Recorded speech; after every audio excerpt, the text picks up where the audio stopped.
I work as a night shift nurse in a remote hospital. Something is wrong with some of my patients. This is hard to explain. I will be frank and say that I am not of the soundest mind myself, as constant night shifts have taken a harsh toll on my mental health. Still, I know that what I am seeing is real and not a fabrication of my mind. A year before working here, I was employed at a private hospital in a large city. Some bad things happened to me, and I decided to leave my old life behind. This place needed a permanent night shift nurse. Since I get almost no sleep anyway, it became the perfect job for me. The money is good, but I really do not care about finances anymore. This hospital is the polar opposite of the tightly run and lavish one I used to work at. It is run down and looks half abandoned. It does not help that it is located in a densely wooded area with almost non-existent lighting. My mind is racing as I type this, and I am already on my third pack of cigarettes. I do not even know where to begin. I would love to share this with someone in person, but even if I had someone, they would think I was insane. The first day I arrived here, I was taken aback by the eerie brown and dark green interior design. The place looks like something out of World War I. The air smelled like phenol, alcohol, and staleness, which was very off-putting, but I got used to that part at least. The entire place was filled with narrow corridors that had poor lighting. If there were 10 bulbs on the ceiling, one was functional, while the rest were either burned out or flickered at best. I went into the doctor's office. He was an old, short man, probably in his late 80s. I was caught off guard that someone his age was still working, but he was. I always considered it impolite to ask why. He did not give me the usual interview or onboarding pep talk we are all used to. No, this felt sincere. He raised his head and looked at me for a moment. "You smoke." His voice was deep and soft. I did not expect the question and simply nodded. He opened the window in his office and offered me a cigarette.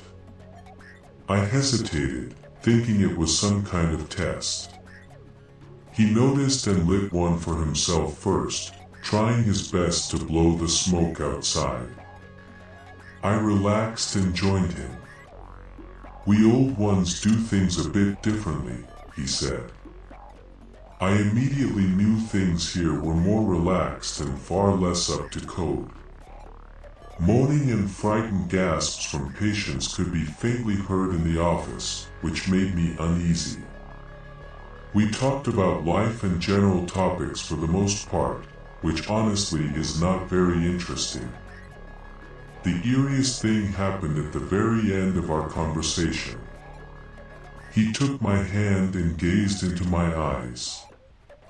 Most would consider this inappropriate and creepy, but it felt like a fatherly warning. His voice sounded frightened. "Have you seen a patient die before?" he asked. "A few, yes," I responded. "This place has many unfortunate memories. For over a century, it has been a place of great suffering. Things here are not quite what you might expect at times." He paused, watching to see if I understood. "When patients enter the final hours of their lives, try to give them their peace." He let go of my hand. I was puzzled, to say the least. My first few nights were normal. It was just me and 2 other nurses, and often only one doctor on the night shift.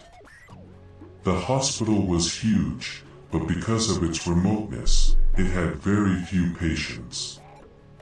Then, on my 7th shift, things became strange. I was alone on the floor with 4 patients.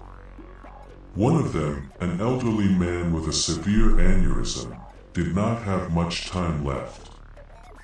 He was barely responsive. That night, he looked me in the eyes and whimpered a repetitive no, no, no. I tried to comfort him when I noticed he was not looking at me. He was staring into the upper corner of the room. I turned around, but there was nothing there. The fear in his eyes was immense. I knew he was gazing at something only he could see. He spent the next 3 days staring fearfully into that corner, with occasional pleas for mercy and redemption. On his final night, he started shaking and clenching his teeth, completely unresponsive to my attempts to reach him. The room felt odd, and he was the only patient there at the time. I cannot explain it, but it felt as if the room was darker than it should have been, especially around that corner. The old doctor came in, took one look at the man, and nodded, gesturing for us to leave. "He is going to," I began, but he interrupted me. "His time has passed.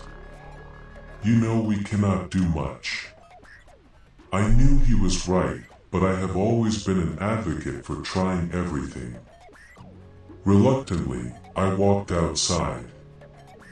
I swear that the moment we closed the door, he started gurgling and writhing in pain. After a few seconds, he went quiet. "Take a walk," the doctor said, tapping me on the shoulder. I went to the window and lit a cigarette, trying to make sense of what had just happened. This was not standard protocol by any measure. This cursed place makes me feel as if I am constantly being watched. The other staff seem to feel the same way, but everyone is reluctant to talk about it. That night, I was scared out of my mind. I looked out the window into the forest. Keep in mind, this is a remote place with very little light. I could swear I saw a man standing there, looking at me. I tried to ignore him, but I could not stop staring. It was so dark I could barely make him out. I do not know if my mind filled in the blanks or if I imagined what I saw. The man looked as though he was completely bandaged, yet the bandages were old and yellowed, as if they had been there for years. I wanted to scream and slam the window shut before collapsing beneath it. Weeks passed, and I grew more anxious with each day. I lost a noticeable amount of weight due to the stress and was barely recognizable to myself. Things were normal until another patient who was clearly dying began staring into the same corner, either muttering nonsense or trembling with a level of fear I have never seen before. Every single one of them did it. One day, I found the old doctor dead in his office. He was the only one who died with a smile on his face. His chair was turned toward a corner of the room. There was a piece of paper on his desk addressed to me. It was obvious that it was written with unsteady hands, probably just before he died. "One shall gaze into the finality of this life as if greeting an old friend. Their virtuous deeds will carry them as if they are but a feather. The other will bear torment in their final moments, crushed by the burning weight of their wrongdoings." Last night as shift is something I will never forget. The hospital has a basement that has not been used in God knows how long.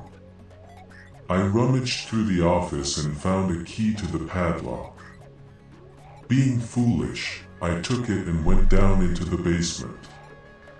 I barely managed to open the lock, as it was so rusted that the key would hardly turn. Eventually, it did. The air smelled like death, and the halls were filled with old medical equipment and mattresses caked in dried blood. The lights did not work, but I brought a flashlight. My hands started to shake from the sheer fear of being down there. My gut told me to turn around and never come back. But human nature urged me to explore at least a little. Against my better judgment, I opened a nearby door. It was a padded psychiatric room. The entire room was covered in the words "Forgive me," along with various religious symbols, except for one corner, which held a drawing of something I cannot even describe. The scribbling looked as though it was moving, as if it were somehow alive. The etched and drawn shape in the corner looked as though it was shifting, as if something endless existed behind that small corner of the room. It resembled a dark mass of eyes that would close but never open again. The moment I saw that drawing, I stopped feeling alone.